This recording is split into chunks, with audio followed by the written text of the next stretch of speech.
Like you said, you were 3 years old or so when the book came out, but you inherited the same problem because things have exacerbated. They're in worse condition now because we have the interference of the media, the Facebook and the Instagrams and all of that, and the cell phone.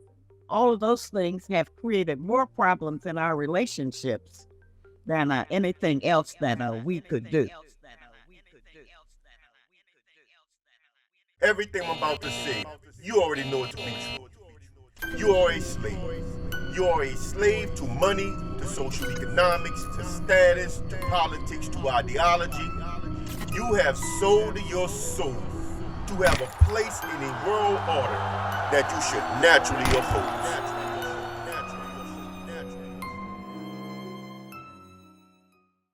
oppose. Let's get back on the black men. All of the problems black men have is because when the black women were starting to get indoctrinated to feminism, the black men supported it. The kinds of black men that are red pill were the same ones that were saying, no, the problem with you dudes is y'all lazy. The black women said that they want a man with a job. They want a man with a college degree. Y'all just don't want to get up and, y'all don't want to get out there and get a college degree. Y'all don't want to do this. Y'all don't want to do that. Y'all just lazy. Y'all just no good mofos. Ha ha he he. We gonna get all the women. These are the same dudes that's red pill today. Because what they find out after they go down that path is that it was never about any of that. Women don't care about that.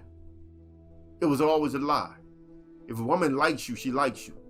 If you know what I'm saying. In fact, I still hear black men. I seen a video just the other day, a black man saying that never married for love. But we are messed up, man, because if you don't marry for love, you shouldn't marry. That's supposed to be your partner in life, not somebody that's with you based on something, and if that changes, they gone. That's not what you want. That's why you have those vows for better or for worse, sickness and health and all this stuff, man, richer and poor. That's why you say these vows. You want somebody that's traveling with you, whether you up or down. But what y'all want a transactional thing, you know what I'm saying? And then if everything changes, she's gone. First of all, 99% of y'all will never even get to a point financially where that even comes into a factor, right? So it's a fallacy to begin with. And if you're waiting for that, you're listening to people who are talking about a reality that you are not currently living. Why are you broke listening to somebody talk about assets and money and all that stuff, you know what I'm saying, and you ain't got nothing? Why are you worried about that? I mean, and why do you think that tomorrow you're gonna have that when your today's situation is nowhere near a launch path to any of that? You working at the drive-thru in McDonald's. Why in the hell are you listening to these kinds of dudes? I mean, you got a lot of women that understand a job is just a job. They're not judging you by your job.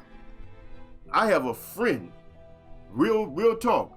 I got a friend, man, childhood friend. Well, I'm older than he is, but he's my little sister's age, but he grew up in my neighborhood. And he drives garbage trucks. And he is married to a beautiful sister. I mean, this girl is gorgeous.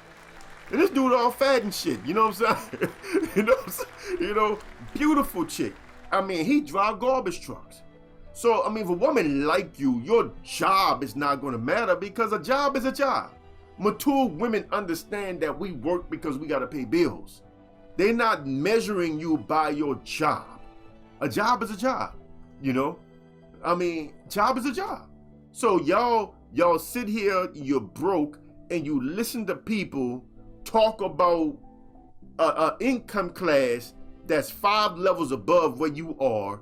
What? And your current situation is nowhere near a launch path to where they're talking about, but yet you're gonna wait until you get there to get married. And then when you get there, you realize that all the marriageable women are married already. You should have found you a marriageable woman a woman while you was on your way up, you know, so to speak, and took her with you, man. That's how you do it. Y'all listen to the wrong people, man. But anyway, all of this stuff is twisted, you know what I'm saying? All of this stuff is backwards. And it all stems from white men ideology. This whole thing about don't marry for love, marry for you know, that's a white man way of thinking, bro. Come on, man. What man wants to be with a woman he don't like? It's crazy. That's a white man's thinking. Why in the hell are we listening to them people, man? Let them marry like that. Let them do that. In fact, the truth is, they don't even do that. That's that particular class of white man, just like feminism started from a particular class of white woman. That's the problem. We are listening to the misfits, to the extreme ideologues of these people, and we are letting them dictate to us how we should move and think and all this stuff. We shouldn't do that, bro. We shouldn't do that. Man, you do what you do your way. No, real talk. You do what you do your way. Stop recreating their world among ourselves. Stop trying to be like them. Stop measuring yourself by how much like or like by them you are.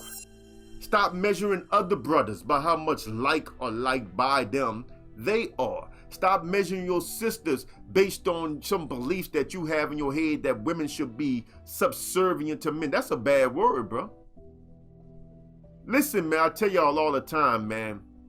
Women do play sort of a, and I don't want to use that word subservient, right?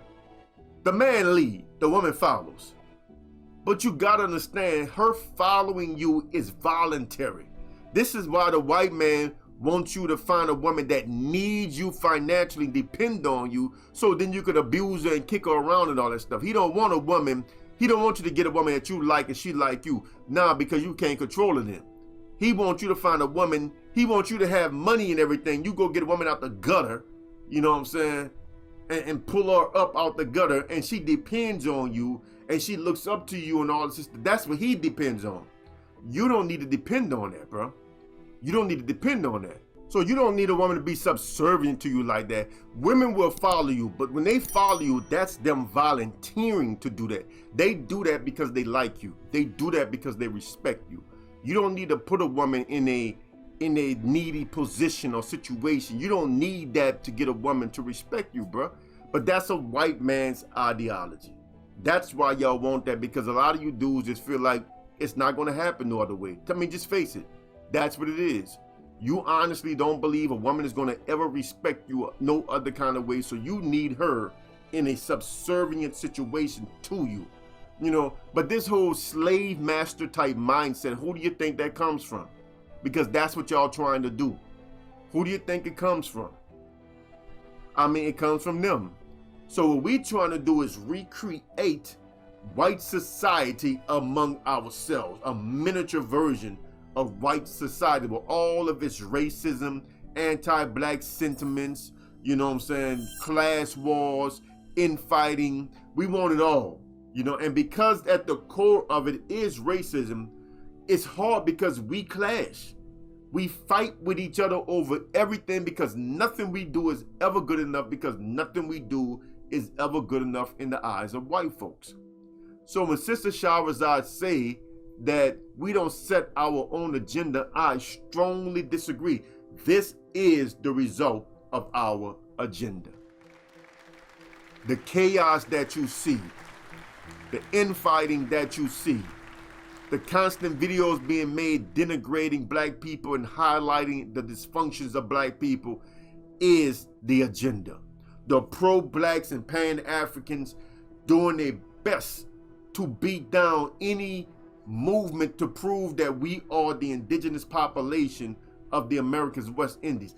That is the agenda, to keep us locked into certain slave narratives, to keep us locked into certain out of Africa narratives. This is the agenda because that is the agenda of white folks. That is our agenda. And nothing is going to change until we change our agenda. Like the video, share the video, subscribe to the channel. Till next time, out of here, Brother Kush, a.k.a. The Black Elf. Salam.